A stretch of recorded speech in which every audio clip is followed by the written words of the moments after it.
In this video, I'm going to review the Ploopy Adept, the SlimBlade or SlimBlade Pro, and the Kensington Expert. And everybody who knows me knows I'm a SlimBlade guy. I love the SlimBlade / SlimBlade Pro, but I just got a Ploopy Adept, which is of the same form factor, and I don't really know what this form factor is called. I've seen it called top ball by comparison to the traditional format being the Elecom devices and the Ploopy Classic. These follow something called the Microsoft Trackball Explorer format. It's right-handed. You use your middle or index finger for the ball, and there are thumb buttons and a thumb scroll wheel. These guys down here are a square, right? And they have buttons around the ball. The ball's in the middle. And yeah, I don't know what this is called, but I've seen it called top ball.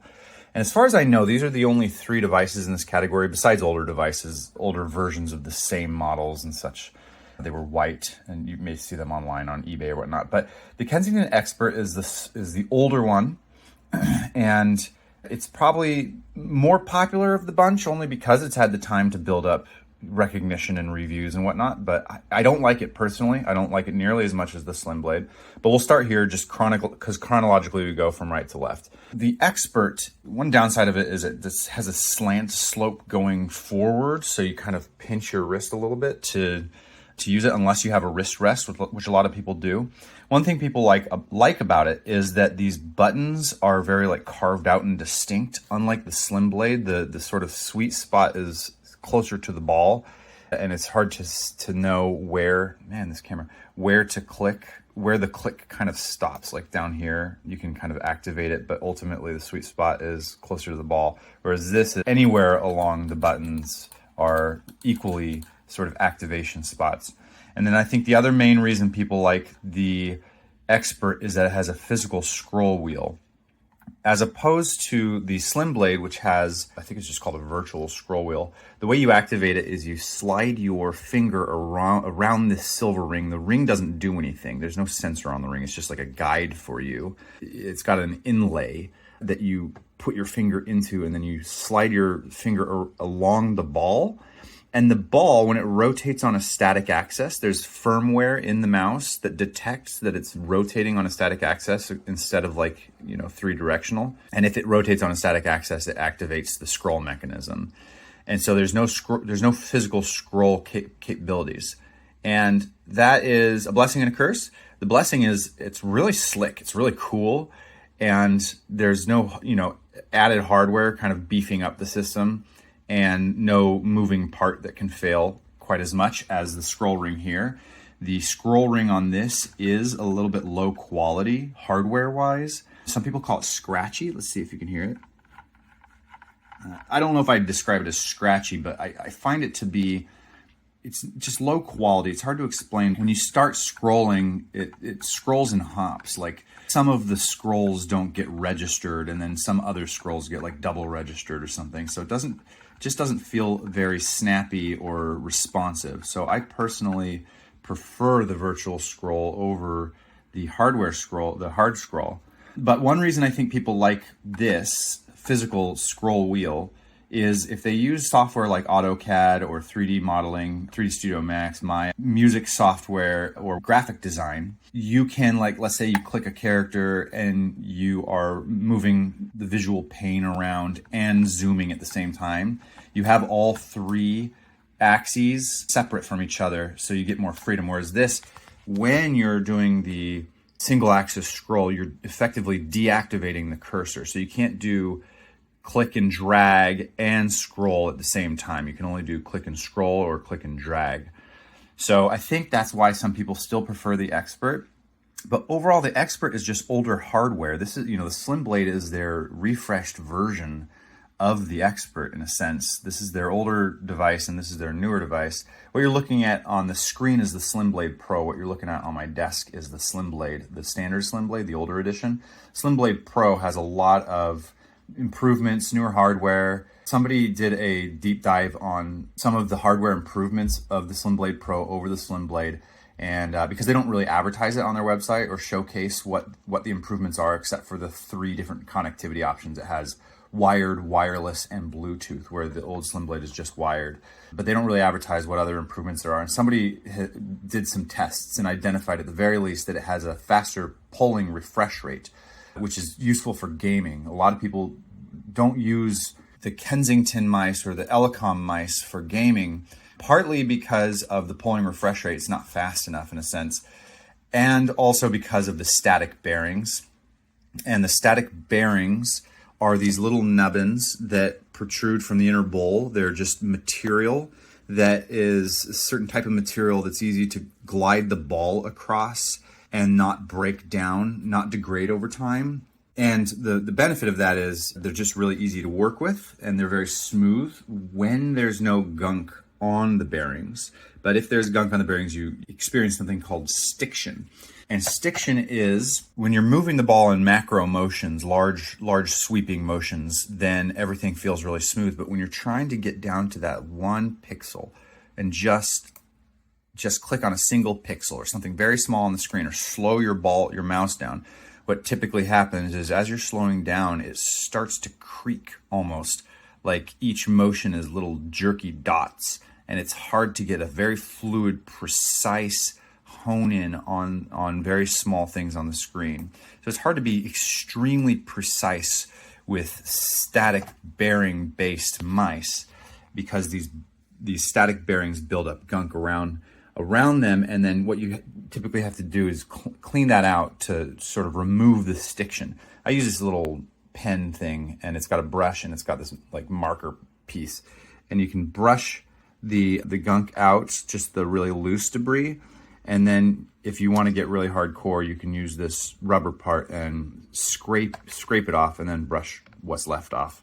And so these both have static bearings, so they both experience stiction, but significantly less than the Elecom devices. The Elecoms are very notorious for just tons of stiction. A lot of people physically take these devices apart and replace the bearings with aftermarket bearings, and it's no easy task to take them apart. They're not meant to be hot swappable, and so it's kind of a DIY job. So older device, some people prefer it, I think primarily because of the physical scroll wheel, which gives them added freedom for whatever software they use. But they also say that these key switches are like more predictable, because anywhere on the key that you see the lines around, you can click on. And a lot of people say that these key switches are higher quality, kind of like old refrigerator style. They don't make them like they used to. Some people have experienced the key switches on SlimBlades breaking, but I've never experienced that. I've had multiple SlimBlades, one for me and my partner, over about 3 years, and I've had no problems with the key switches. In fact, I personally find these clicks to be more responsive than the Expert. So it's just, I guess your mileage may vary, but if I had to make a broad sweeping statement, I'd say this is newer. So it stands to bear that they've learned some hardware lessons and this is improved. So I definitely prefer the SlimBlade. And again, if you're interested in the SlimBlade, get the SlimBlade Pro, not the original version, because the SlimBlade Pro has hardware improvements and 3 connectivity options. Now that brings us to the Ploopy. Ploopy is famous for their original classic, which is quite expensive, about $200, but it's very ergonomic for your right hand. Feels really good on the right hand. It's got a bit of an angle, which reduces pronation, and it's very large, so you can rest on it very easily. And then it has a fairly large finger ball. The reason I prefer this form factor, what I'm calling top ball, is that they're ambidextrous in that you can take it from one side of the desk and move it to the other and use your left hand or your right hand. And what I do is I work with my left hand. So 99% of my usage of this mouse is left-handed. And then I switch it to the right just for gaming, because I'm I'm right-handed, so I'm more accurate with my right hand for gaming. The way you would do that is with the Kensington devices. They have software called Kensington Works. And unfortunately, you have to map all of the keys individually. So if you're working all day, this is closed. And then when you switch to gaming, you open this up and then you click all these and you mirror them out. They don't have profiles where you can have like left hand profile and right hand profile. So it's a little bit of a pain in the butt. Whatever, it takes a minute and a half to do. With Ploopy, it's super slick. They have this web app called Via, usevia.app. You say authorize device. and you're just plugged in, and the web app itself has access to remap the keys, and it saves it to the device. It saves the mapping to the device. So if you move this now to your other machine, it stays the same, which is extra cool, because then you don't have to worry about keeping software running and what machine you're on. There's no added overhead of software running to map keys. So it saves the key mapping to your device. And what you do is they have these layers, 0 through 7. These are profiles. And so you can set layer 1 to be left-handed, and you can see these are like the mouse buttons. And then you can have one of the buttons toggle is TG1 or TG0 for toggle layer 1, toggle layer 0. I have it as this button here. Toggle it from left-handed to right-handed, where all the keys are mirrored. This toggles it from left-handed to right-handed, and now that it's mirrored, I would use this one to toggle back. So I have work mode and game mode, which is pretty slick. If you go to layer 0 and you see this button, drag scroll. The way you scroll with a Ploopy Adept, in comparison to the SlimBlade, you want single axis swipe.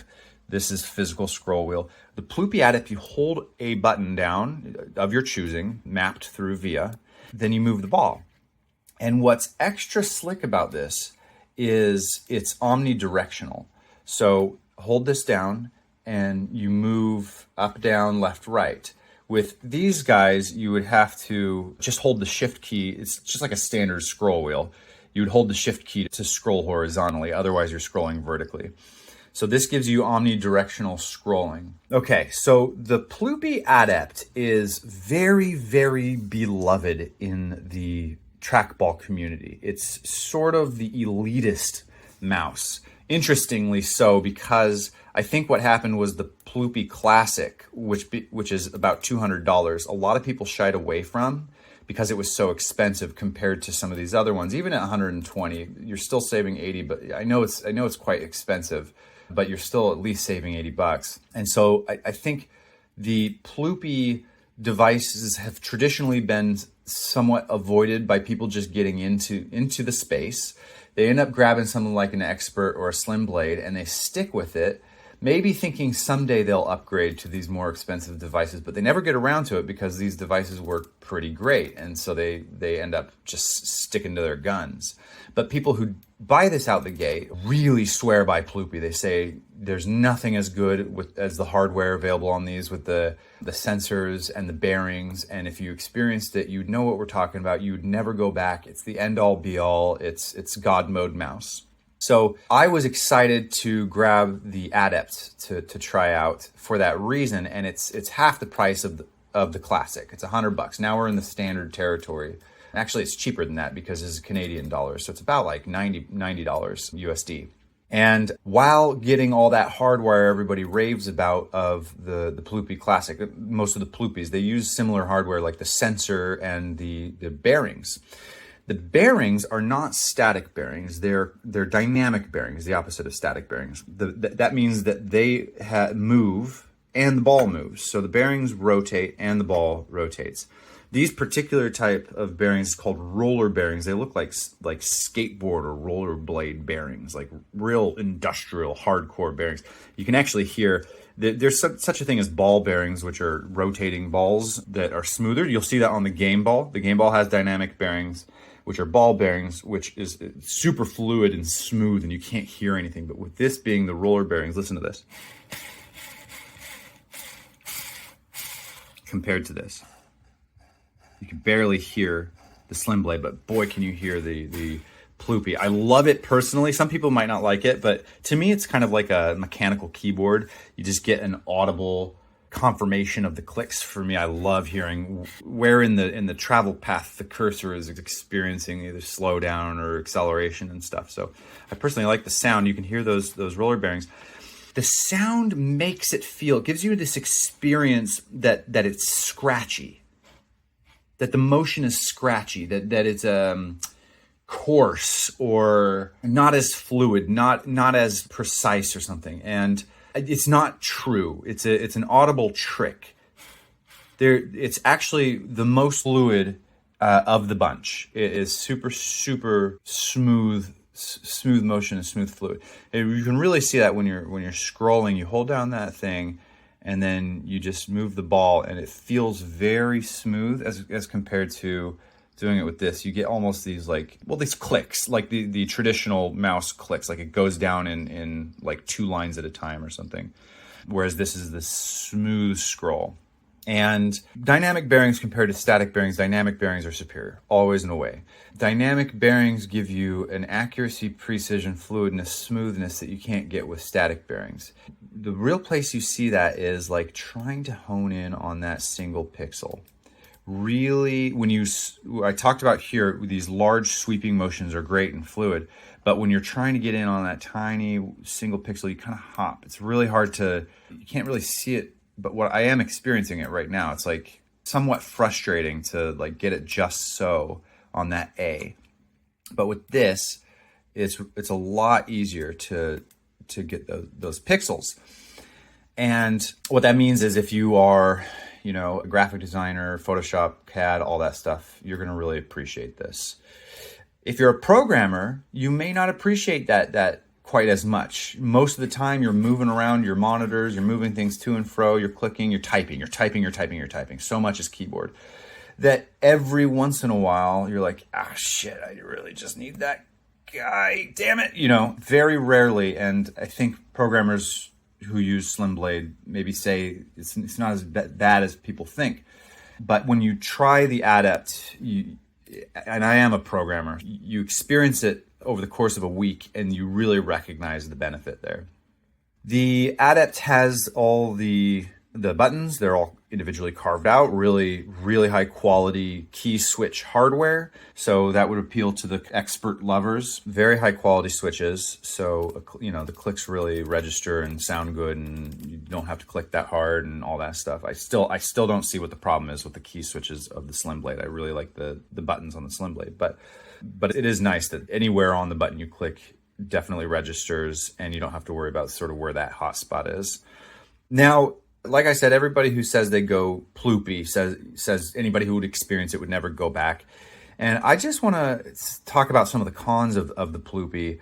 I didn't think it was the big home run that everybody's making it out to be. I didn't think it just clobbered the SlimBlade. I think the SlimBlade has a time and place. I personally still use it for, I think, a majority of my working day, and I use this for gaming now primarily. The thing is, so the device size and the ball size are significantly smaller than the SlimBlade. The device size is about ergonomics. So with the SlimBlade, you just kind of rest your hand over it and you move this around. You can see my thumb isn't pinched, and when I'm ready to click, I click. And it's really comfortable to just rest your hand over the thing. My pinky here is just resting down. If I need to, this is the close button, the top there. Let's do that again. So like, you could just see that I'm not reaching too far, and I'm not pinched in too small. But with the Ploopy, it being so much smaller, you can see my thumb is curled inward. My pinky is really curled inward. If I decide to keep my primary fingers that I'm using so frequently down, which I kind of do a lot, so that they're ready to press, then you'll see that my hand is kind of pinched inward. Now, I think that's just a little worse ergonomics. And this button over here is a bit of a reach compared to this, where it's closer to the ball, I think. This is a bit of a reach, but that's fine. Now, I will say, even with the sort of knuckle curl that I'm doing, because this is a smaller device, I don't think it's quite as ergonomic. However, it is not a problem.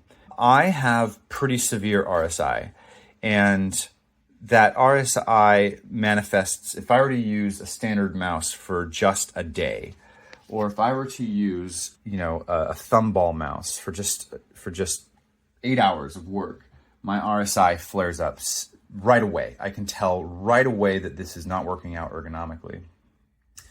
But having used this for 2 weeks, I have not experienced any type of pain whatsoever. So I think that ergonomic assessment that I'm, visually, I'm curling my knuckles a little bit compared to this. maybe it's just in my head, and maybe it really just doesn't translate to any sort of pain on your joints in the long term whatsoever. I would know it if that were the case. I would feel it right away. I'm lucky that way. In reviewing these different mice, I can tell you firsthand whether this thing is going to hurt or not, and this doesn't hurt. So this whole pinchy thing, take it with a grain of salt. It doesn't seem to translate to any sort of pain. But the ball size, this is the kicker. 44 millimeters, I believe, 55 millimeters. A lot larger. Now, larger balls give you more bang for buck in a single motion.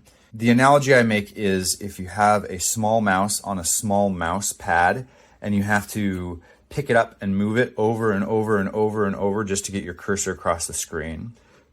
That's what it's like to have a small ball.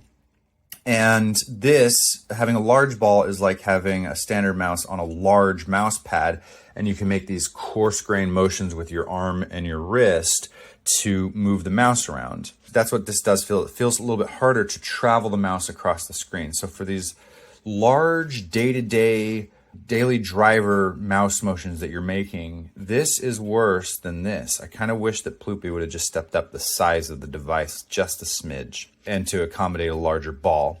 That breaks down though when you are getting down to the pixel level. Once you slow the ball down, you've driven your car and now you're in the neighborhood and you're trying to find the house, that's when Ploopy shines. So I think it really depends on your type of use case. Are you making large sweeping motions all day? Then you're going to really favor this large trackball. But when it comes to tiny micro motions and pixel perfection, you're going to favor not the small trackball. Smaller balls are never better than bigger balls. It's the bearings that shine here. And so you cancel out the negative effect of the small ball by having dynamic bearings. Bigger ball is almost always better, except for like if you want to travel or, portability or whatnot. But bigger ball is almost always better. You get larger sweeping motions to move your cursor, but it's also better for micro accuracy, honing in on pixel perfection. The reason that this device is not good for that is because of the static bearings, not because of the big ball. So that's one con about the Ploopy Adept, the small ball. That's the biggest con about it. That's completely the main gripe about this device is the small ball.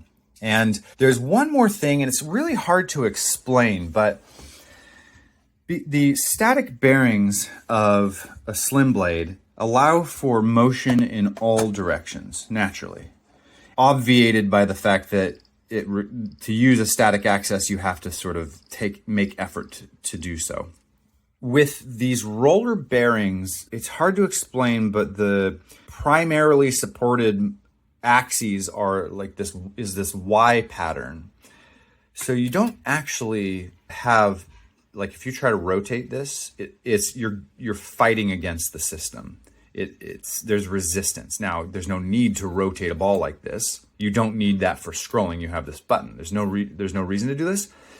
But now that you know that you can't do this, you'll sort of start to translate the middle between this extreme, which is really difficult to do, and that as a consequence of that sort of Y pattern there and the standard motion, you just don't have like total omnidirectional freedom. It's very, very subtle. It's really hard to explain, but there may be certain spots where you're getting down over here and you're trying to move the ball like in a certain motion, and it just doesn't, there's a little bit of resistance. What that means is you typically just rewire your brain into how you use the ball generally. You make sure that you're always on the top of it rather than trying to work with it from the side or going around or anything like that. So there's just a slight pinch of less freedom of the ball movement than there is with the SlimBlade. So all that is to say that the winner is unclear. If you had to pick one, I would pick the Ploopy.